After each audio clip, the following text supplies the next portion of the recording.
दुनिया के देश जिस इलेक्ट्रॉनिक्स का प्रयोग करते हैं उनमें अभी कुछ दिन पहले ही आपने सुना होगा इजराइल का एक सॉफ्टवेयर पेगासस वो तमाम लोगों के मोबाइल में घुस के बहुत सारी जासूसी किया। ये ऑनलाइन हाजिरी केवल आपकी हाजिरी का सवाल नहीं है। आपके पास जो मोबाइल है वो आपके 24 घंटे की निगरानी करता है। हर समय आपको अपने मोबाइल पे अपडेट करना है। ये जो तमाम तरह की चीजें हैं आपके संविधान के अनुसार आपकी निजता के खिलाफ। ये केवल इतनी बात नहीं है कि ऑनलाइन हाजिरी, आपका जो निजता का अधिकार है जो संविधान देता है ये उसके खिलाफ है।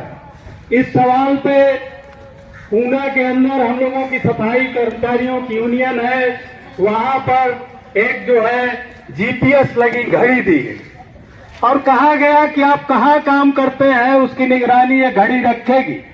हम लोगों की यूनियन ने कहा कि इस तरह की कोई भी निगरानी हमारी यूनियन बर्दाश्त नहीं करेगी। वही चीज आपके लिए भी हम कहने आए हैं कि हम लोग जिस धारा के लोग हैं, जिस महासंघ से जुड़ी हुई आपकी यूनियन है एक टू का भी ये विचार है कि तमाम जो संवैधानिक अधिकार हैं हमको मिलने चाहिए। आप उन सवालों को किनारे कर देते हैं। समान काम का समान वेतन, एक तरफ एक एएनएम आप ही के साथ काम करती हैं और 70 से 80 हजार रुपया पाती हैं और आपको 12,000 रुपया दिया जाए। कहां का कानून है? हमारा देश संविधान से अगर चलता है तो हमारा संविधान बराबरी की बात भी करता है और उस बराबरी में आप तमाम तरह की बातें सरकारें करती हैं। और अगर आप देखिए तो यही सरकारें सबसे बड़ी झूठी और सबसे बड़ी उत्पीड़क और सबसे बड़ी शोषक हैं। ये जो सरकार है आपकी इस देश में मोदी और जोगी की बड़ी बड़ी डींगे हाँक के आए थे देश में। महिलाओं पर अत्याचार नहीं होगा, उनकी सुरक्षा की गारंटी होगी। अमित शाह कहते हैं कि 16 साल की लड़की गहने पहन के सड़क पे घूमेगी और उससे कोई बोलता नहीं जोगी जी के राज में। लेकिन आप देखिए क्या हालत है। आप नौकरी करते हुए भी आपको बार बार, अभी एक बहन जी बोल रही थी, आपको गाली गलौज तक सुननी पड़ती। इस तरह की जो स्थितियां हैं हमें बताने आए, हमारी बहनें कई बोल रही थी कि हम संख्या में कम हैं। संख्या मायने नहीं रखती। आप किन सवालों को उठा रहे हैं और किस समय किन सवालों पे लड़ रहे हैं ये प्रमुख है। तमाम आपके बीच में जो संगठन काम करते थे आपके सवाल पर उन्होंने अपनी बैकफायर कर दी, पीछे भाग गए और आपके साथ एक टू से जुड़ी एनएचएम यूनियन आपके साथ खड़ी है। और इस सवाल को आप जितने भी लोग हैं लड़ने के लिए आए हैं, तमाम विपरीत परिस्थितियों में तमाम लोगों के मना करने के बावजूद भी जितनी बहनें आई हैं इस लड़ाई को निश्चित रूप से इस प्रदेश में लड़ने के लिए काफी हैं। और आप लौट के जाइएगा, अपना संगठन मजबूत करिएगा तो इन मोदी और जोगी की औकात नहीं है कि वो आपके मांगों को मानने से मना कर दें। आज तमाम दुनिया में आपका WHO इस तरह की कर्मचारियों को गवर्न करता है। हमारे प्रदेश में ही अभी इसी फरवरी के महीने इसी जगह पर हम लोगों की आशा बहनें, हमारे महासंघ से जुड़ा संगठन उत्तर प्रदेश आशा वर्कर्स यूनियन की लोग आई थी। 25,000 के करीब लोग आई थी। एनएचएम के डायरेक्टर से वार्ता हुई तो बड़ी बेहयाई से कह रही थी कि आप भ्रष्टाचार की बात मत करिए, हमारा विभाग बहुत पाक साफ।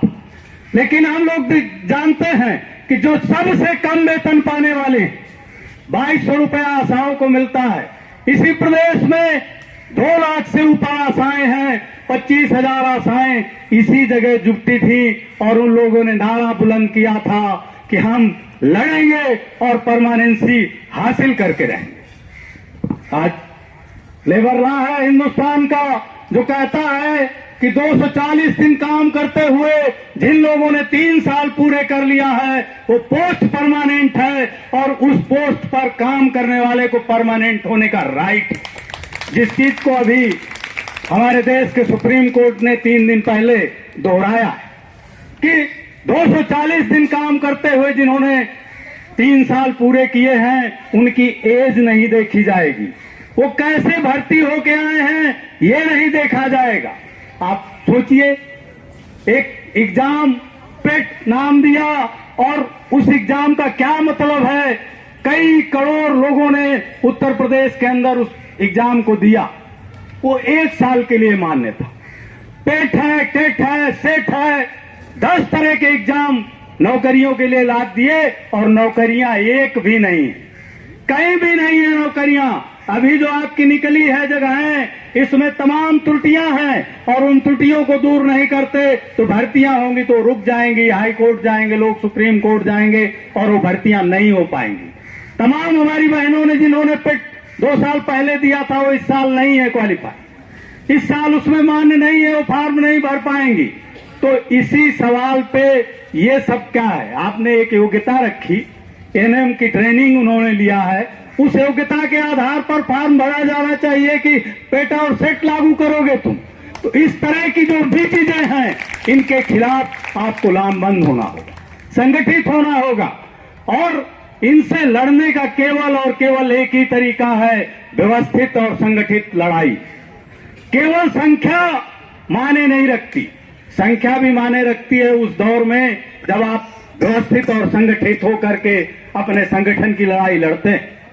अभी अपने 2 पड़ोसी देश श्रीलंका और बांग्लादेश, वहां भी 90 के बाद दुनिया के तमाम देशों ने एक नई आर्थिक नीति अपनाई थी। उस नई आर्थिक नीति की देन है संविदा, उस नई आर्थिक नीति की देन है आउटसोर्सिंग, तमाम ऐसी चीजें जहां पर सरकार को पैसा कम देना पड़े और किसी तरह के कानून का पालन न हो, वो जगह इन्होंने भरना शुरू किया। उन्हीं लोगों ने बांग्लादेश में वहां की प्रधानमंत्री को दौड़ाया जो हिंदुस्तान की शरण में है। आपके लंका के राष्ट्रपति को उन्हीं लोगों ने, आपकी तरह ही के ही तमाम लोग जो संविदा के, आउटसोर्सिंग के, इस तरह के तमाम कर्मचारी थे जिन्होंने दौड़ाया और उस देश के राष्ट्रपति को अपना गद्दी छोड़ करके और देश छोड़ के भागना पड़ा। तो हम ये कहने, प्रशासन से भी ये कहने आए हैं कि ये बहनें जो हमारे संगठन में ही लामबंद बहनें हैं, Asha workers 2 lakh, mid day meal workers 4 lakh और आंगनवाड़ी के कर्मचारी 4 लाख और आपकी 14,000 संविदा के कर्मचारी और परमानेंट को मिला दीजिए तो लाखों एनएम है इस प्रदेश में। तो जिस दिन तुमको दौड़ाएंगी तो तुमको जोगी जी रास्ता नहीं मिलेगा और तुम ऑनलाइन और पानलाइन सब भूल जाओगे। इसलिए उस ताकत को तुम ललकारने की बात मत करो, उस ताकत को तुम मत ललकारो जो ताकत अपने घर से लेकर सड़क तक लगातार लड़ती है। अभी हमारी बहन जी कह रही थी कि पति मना करते हैं तो पतियों से लड़ते हुए तो आप नौकरी पे आई हैं। अगर वो कह रही थी कि उस लायक होते तो नौकरी न करवाते। हमारी आशा बहनें तो 2022 में काम करती हैं और वो घरों से निकल रही हैं। आप 12,000 14,000 में काम करती हैं और घरों से निकल रही हैं। तो जब घरों से आप अपने घरों से लड़के निकल रही हैं तो जोगी जो बेऔलाद और बेऔरत है तो उसको दौड़ाने में तो आपको 2 मिनट नहीं लगेगा। इसलिए घबराने और चिंतित होने की जरूरत नहीं है, अपनी लड़ाई को संगठित करने की जरूरत है। और हम इस ऐलान को करने आए हैं कि हमारे महासंघ ने इस प्रदेश की तमाम महिलाओं को एकत्र किया है। अभी कल ही लखनऊ की सड़कों में हजारों लोगों ने आपकी मांग को भी हमारे संगठन ने उठाया है। All India progressive women's association विधानसभा मार्च किया और उस मार्च में आपका भी सवाल था कि स्कीम वर्कर्स को परमानेंट किया जाए और उन लोगों ने जूझते और लड़ते हुए, पुलिस को खदेड़ते हुए 2 किलोमीटर तक विधानसभा की तरफ बढ़ के मार्च किया और लड़ाई किया। तो इस बात को भी हम कहने आए हैं, प्रशासन को भी ये बताने आए हैं कि जिस दिन ये तमाम जो हमारे संगठन हैं ये एक साथ इस इको गार्डन में इकट्ठा होंगे तो जोगी जी सुन लो, मोदी जी सुन लो, तुमको भगाने में देर नहीं लगेगी। हमारी ये बहनें गांव गांव जाती, हर गांव में उनके संपर्क हैं। तुम्हारी वोटों पर जब चोट शुरू कर देंगी तो तुम्हें, तुम्हारे विधायक और सांसद उनको भी रास्ता नहीं मिलेगा और वो भी हार का मुंह देखेंगे।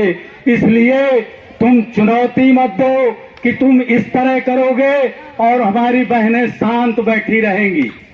हम जिन सवालों को उठा रहे हैं उन सवालों को सरकार अगर हल नहीं करती तो यह आंदोलन बढ़ेगा और इस देश और प्रदेश की सड़कों में आंदोलन बढ़ेगा और उस तरफ बढ़ेगा जिस तरह बांग्लादेश के प्रधानमंत्री को भागना पड़ा, जिस तरह से लंका के राष्ट्रपति को भागना पड़ा, उसी तरह मोदी और जोगी तुमको भी देश छोड़ के भागना होगा। इस चुनौती को स्वीकार करने हमारी बहनें आई।